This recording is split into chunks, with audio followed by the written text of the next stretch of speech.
New Orleans, another small market team with a big-time star coming in. Come on, Ja. Jumpstart their franchise. We need that Ja Morant. We need that Ja Morant. Come on. Come on. The Memphis Grizzlies select Ja Morant. Let's go. Let's go. Yeah.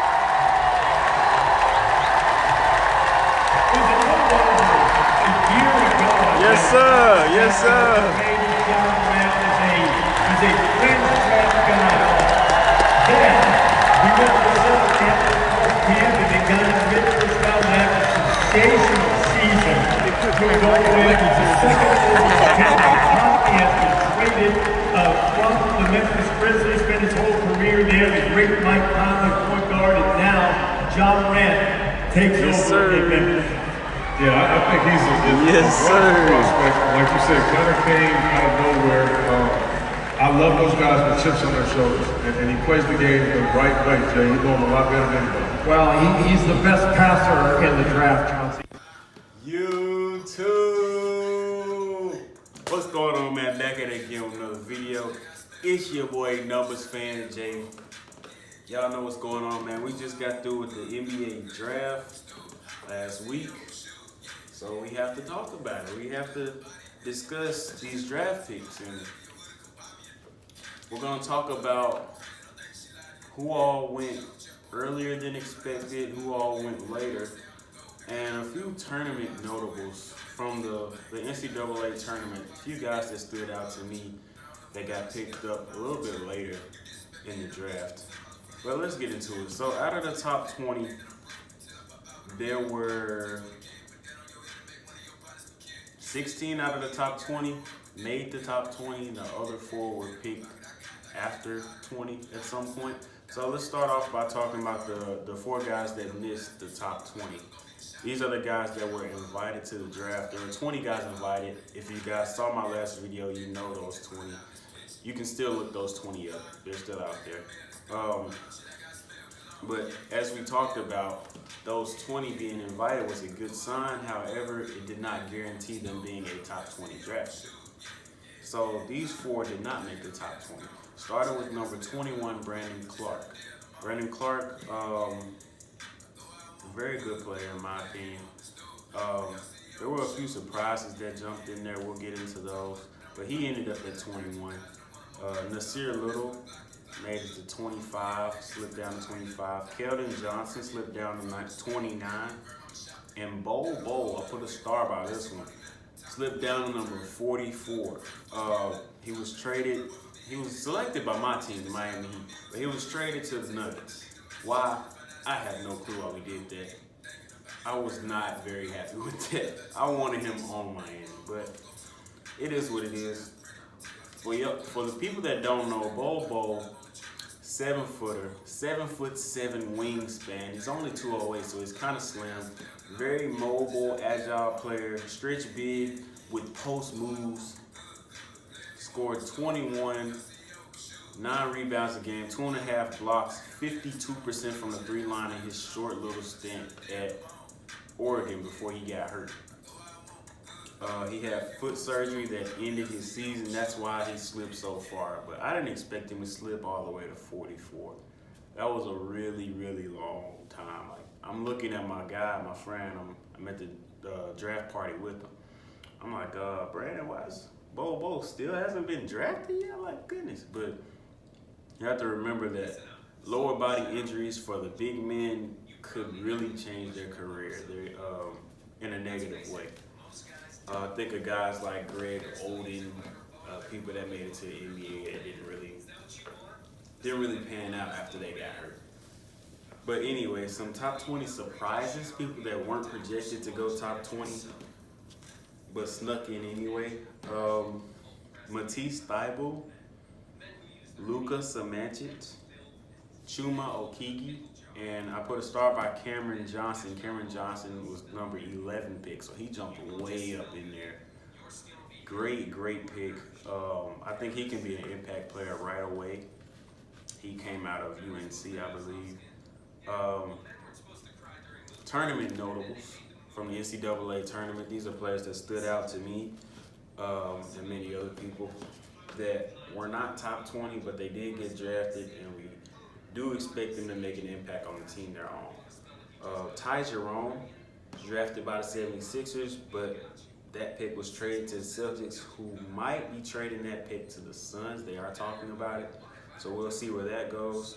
Carson Edwards, y'all know my boy. I'm a fan of Carson Edwards. 76ers also drafted him, but they traded that to the Celtics, so he'll be playing for the Celtics. Admiral Schofield from Tennessee, drafted by the 76ers again.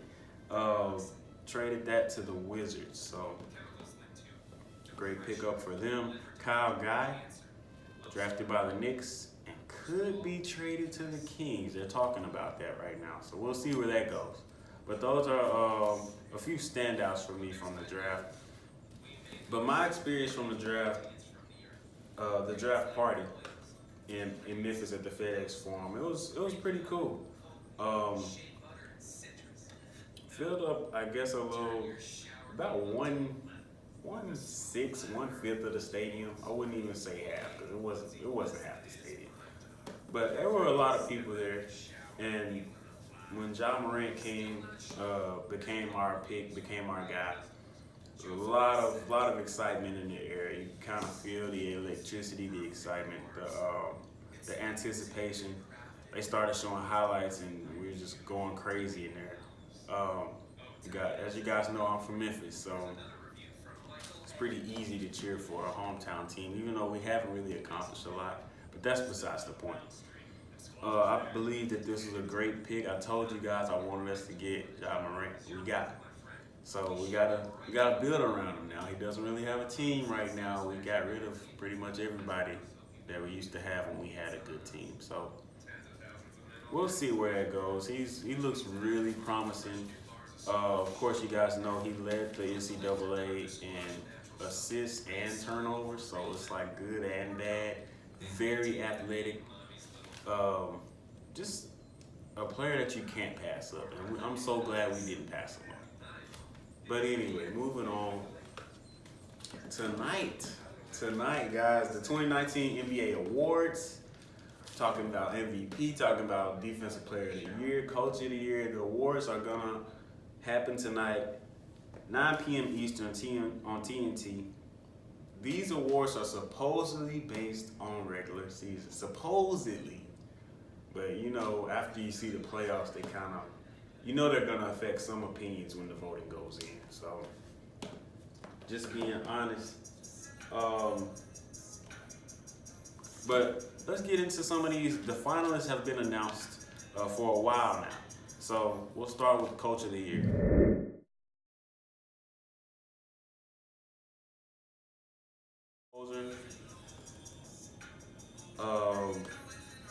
The coach for the Bucks, they have the most wins. They had the most wins over the regular season. They were first in rebounds a game, first in points a game, second in blocks, #1 defensive rating in all of basketball. Second candidate is Michael Malone, head coach for the Denver Nuggets. They were first in opponent three-point percentage, first in second chance points. The third candidate here, third finalist, Doc Rivers from the LA Clippers. They were fifth in the points per game, second in threes, first in free throws made and attempted. So my pick would be Mike Budenholzer for the Bucks. I believe that team they were kind of waiting to become great, if you want to say it that way. Like, they showed signs where you can see this team, all right, they're building something, they're getting something together here. But they finally broke out this year. They had a great year. A lot of people picked them to get to the finals. They didn't get there, but they did show a lot of promise. They have a lot of decisions to make. Obviously, if you watch the rest of my videos where we talked about their free agents, 4 out of their 5 starters are free agents. Everybody except for Giannis. So, but they did have a fantastic year. They had the most wins in the NBA. So I think that it should be that way every year. any coach with the most wins, but that's just my opinion. Mike Budenholzer is my pick. So on to Most Improved Award. De'Aaron Fox is a finalist. D'Angelo Russell is a finalist, and Pascal Siakam is a finalist. This one is one of the awards that has been talked about a lot. I feel like recently it's gone more towards Pascal Siakam, as it should. But we'll go ahead and talk about how D'Angelo Russell improved from 15 points a game and 5 assists to this year having 21 points a game and 7 assists. Pascal Siakam, last year, his stats read this. It was 7 points a game, 4.5 rebounds, 50% from the field, 22% from the 3-line, 62% from the free throw line. This year, he went up to 16 points a game, 6.9 rebounds, 54% from the field, 36% from the 3-line, and 78% from the free throw line. So, but for all three of these finalists, their numbers improved, which is why they're in this category. They all had a jump in their production in mostly every way.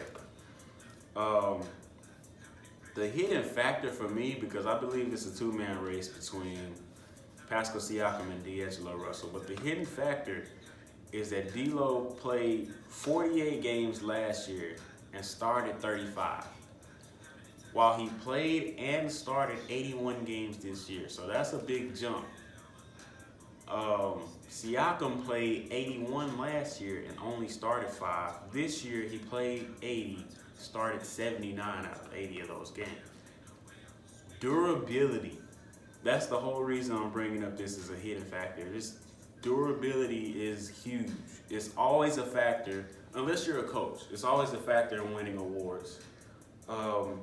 We can say that D'Lo may have put up these numbers last year if he just stayed healthy. But that's just how I feel about it. I feel like because Siakam played around the same number of games and started way more and had way more production than he did, like there's a huge leap.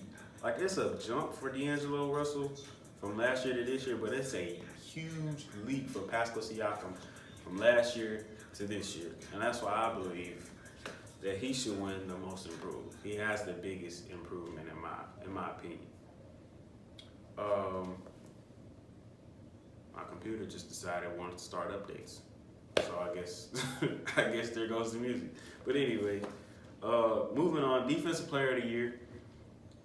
Giannis Antetokounmpo, Paul George, and Rudy Gobert are the finalists in that category. Rudy Gobert is first in blocks. He led the league in blocks this year. Giannis was third in blocks, second in defensive win shares. If you don't know what defensive win shares are, they are an estimate of points allowed per 100 possessions. So it's kind of a condensed category because you have players that come in and only play a few minutes, and they might play well defensively. But when you're comparing individual defensive players, you want to kind of find a way to round out the time, the minutes played, as well as the number of possessions. Paul George was first in steals. My pick for this award, Defensive Player of the Year, is Paul George. I just enjoyed watching him. I really did. I enjoyed watching him play on the defensive end. I feel like he did it on both ends, and that's why he's a finalist for Defensive Player of the Year and MVP, as well as Giannis. I don't know. I feel like he just locked everybody down when he guarded him. It didn't matter who he was guarding. So he's my pick for Defensive Player of the Year. Sixth Man of the Year, Montrezl Harrell, Domantas Sabonis, and Lou Williams. This is really a one-man race. I mean, I think we all know who won this. Lou Williams just became the leading scorer in NBA history off the bench. What else do you have to say? That's the definition of a six-man. That's the greatest six-man of all time. Lou Williams has my vote. Rookie of the Year, DeAndre Ayton, Luka Doncic, and Trae Young. This one is a tough one. because the numbers are so close. It's a two-man race as well. DeAndre Ayton had a great year, but Luka Doncic and Trae Young both look like the best rookie in their class. Trae Young led all rookies in total points and assists per game and total assists. Luka Doncic was second in points and rebounds. He averaged more points per game than Trae. He played 9 less games. DeAndre Ayton led rookies in rebounding. So it's pretty much a two-man race here. The thing for me is Trae Young played subpar in the first half of the season. He didn't look like a rookie of the year in the first half for the most part. While Luka played good from beginning of the season to the end of the season. So I'm gonna have to give Luka the vote here. Not to say that Trae didn't have a good enough year. He's right there with him because his second half was so great. Luka just gets it for me here. I think he would have caught up to Trae in total points anyway. With him playing 9 less games, they still almost had the same number of points. So, but anyway, moving on to the biggest award of the night, MVP. Giannis, PG, and James Harden are the 3 finalists. This is a tight race. It's tighter than most people think. Starting off with PG. PG was first in steals and second in points per game. So he did it on both ends, as we talked about, as I said earlier. James Harden was first in points per game, second in steals, 8th in assists. So he was also great at getting his teammates involved. Sometimes I didn't really like, you guys know I don't really like James Harden. I just don't like the way he plays. But Giannis was 6th in points per game, 3rd in rebound, and 10th in blocks. Now, before I give you guys my vote for this one, we have to talk about these players. So we've talked about PG before, how he can play lockdown defense, how he can knock down threes at no limit range, like limitless range. He has limitless range badge on 2K. Giannis averaged 27 points, shooting 25% from the 3 line.